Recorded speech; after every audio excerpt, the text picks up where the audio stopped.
action. Mike Sabin. Mr Speaker, well, there's a very good speech about everything that this bill isn't actually about. And every member in this House, in fact every person in New Zealand, I'm sure would agree that everyone deserves to be able to live safely in the community. The reality is that some people commit crime, perpetuate crime against innocent members of society. And this bill, this Victims of Crime Reform Bill, is very much about ensuring that the state rightfully acknowledge the fact that through no fault of their own, innocent New Zealand citizens have become victims of crime.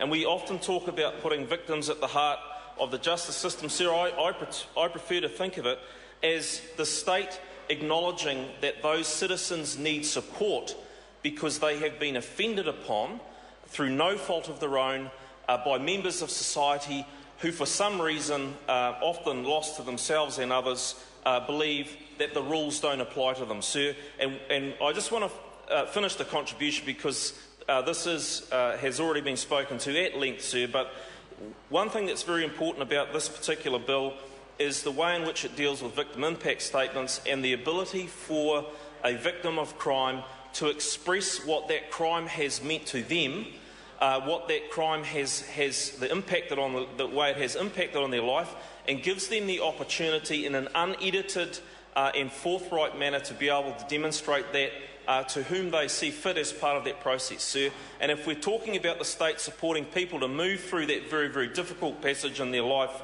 then this part of the bill goes absolutely to the heart of supporting victims of crime, sir. Crime is at a 33-year low in this country. If we want to talk about how best to support victims, it's to ensure that they're not victims in the first place, sir, and that's something this government takes great pride in.